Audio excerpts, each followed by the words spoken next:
Now, in this specific instance from Chusler 1976 that he was writing in, he was actually talking about a year later. So this is '01. I did want to mention that story, which is 2000 as well, but you kind of switched it on me. We kind of did a reverse order, but he means in 2001, did they kind of basically reach back out to you when WCW had closed its doors and they were doing that invasion angle where it's basically a fake version of WCW was feuding with WWF. Did they at all, Bruce Pritchard, anybody, did they reach back out to you and say, hey, we're going to redo ECW? No, they never reached out to you again? No, there was the early on when Dean and Chris first went to WCW. Dean flew back to Philadelphia and hung out for the weekend on an ECW weekend. And he and I went down and had sushi down by the Schuylkill River. Nice smelling river, if you're familiar with it. And, made the offer of me coming in as the mouthpiece of the new Four Horsemen, which I summarily shot down. And at the time that I left WCW in 2000, 2001, whatever it was, WWF, whatever it was at that point, I did have a meeting with them, but it was not through Dean or Chris or anybody. And ironically, it was with Terry Taylor and Jim Ross. And the offer that they made to me was laughable at best. And so I walked out and never spoke or met with them again. It was an embarrassment, the number that they put forward. An embarrassment for them that they would put that kind of a number forward. And me having been through that already with them some 4 or 5 years before that, I wasn't even prepared to even entertain that offer. If you want to go play with somebody else's life, feel free. You're not going to do with mine. And that was the last time that I entertained any real offer from WWE or Vince McMahon.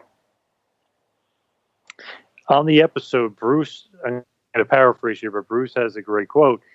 Shane didn't want to work with Vince, and Vince sure as hell didn't want to work with Shane again. Do you believe that from both sides of the spectrum? Obviously, you know one for sure. Well, why would he make an offer? If Vince sure as hell didn't want to work with me again, why did he make an offer? Because him being the cheapskate that he's historically been, thought I was on tough times and he could get me for a song and a dance, and he didn't. So if I'm the owner of a company, I don't want to use you, I ain't talking to you. Why would I make an offer of any kind? And, that's verifiable through my agency at the time, my agent who was with me. So, it's one of those things that, like most things in the wrestling business, once you have the facts and you can back up those facts, the meme that's usually put up by the promotion doesn't pass the stink test. And, I wasn't looking for a job from Vince at the time. Like I said, I'd worked for him 4 years before that, and didn't have that great a time. So when they played out an offer, and me and my agent flew to Stanford to take that offer, I told my agent leaving there, as he was heading back to the train station because he was flying out of New York, ain't worth even discussing. Don't even respond to it. And I'm guessing he didn't, because I never did. When you're meeting with them and you're going up to Stanford, is Vince there at all? Is he a part of the meeting, or is this just Jim Ross because he was in charge of the talent acquisition at this point? Yeah, no, it was just Jim Ross and Terry Taylor. And, they went into, Jim especially went into the same song and dance he had 4 years before. It's something along the lines of, opportunity only strikes once, and you got to strike when the fire's hot and all that kind of shit. I said, well, I fell for that 4 years ago. And, had they made a substantial offer that I think I was worth at the time, I would have probably considered it.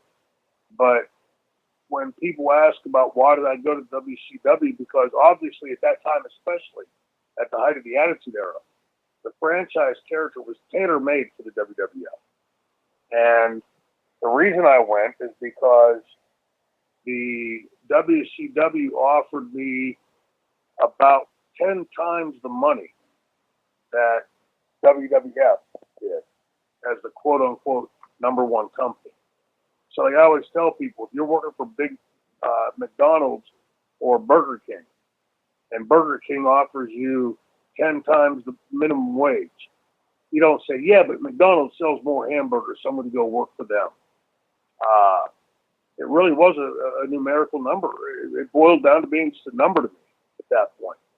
And add in the fact that I had worked for them before and didn't have any love at all for WWF. So there was no reason, unlike ECW, that part of it would be able to pull me in had I been on the outside looking in for some period of time at a much lower number because it was my home. It was where I loved. I had an affinity for ECW. I had the exact opposite of WWE. I was turned off by the company.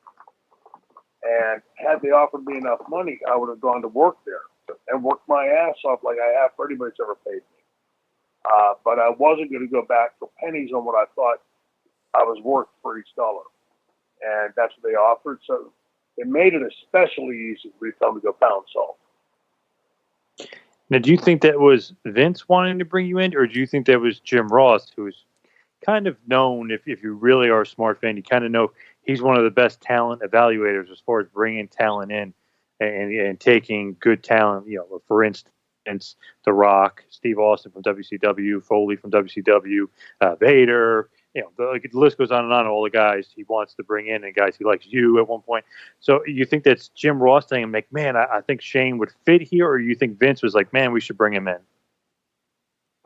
My guess is probably it was Jim Ross, because Jim had seen me since I'd broken or got my break into the business in UWF. But again, it didn't matter where it was coming from.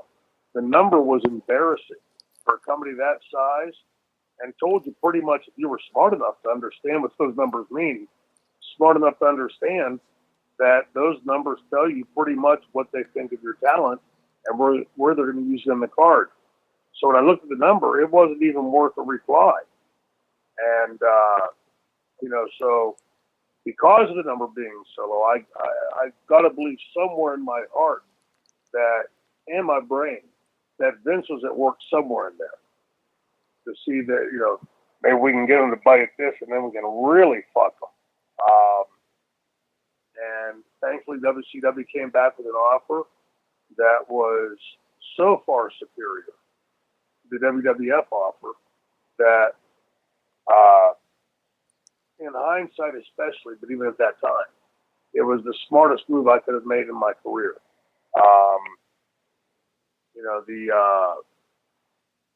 Like I've said a million times, when I went to WWF in 1996, I went there with every ambition to work my ass off and to be a character that mattered to them. And all we need to do is go back and look at tapes, and you can see that the company clearly had other ambitions. You don't take a guy who's known for fiery oratory and tell him to talk in a monotone voice and take him so far out of his element as to be that original element that was so well known and well regarded around the world, and put him in something that is so antithetical to that character, so opposite of that character, and expect that to work. So unfortunately for Vince, I was at least smart enough to identify that. Unlike many people in the business that aren't, to go back there time and time again and walk out as bruised or more bruised than the first time they were there. I knew when I left there in 96, it would take an act of God to get me back here. And that act didn't come when that pathetic offer came in 2001. So it just made it really easy to say, don't even respond.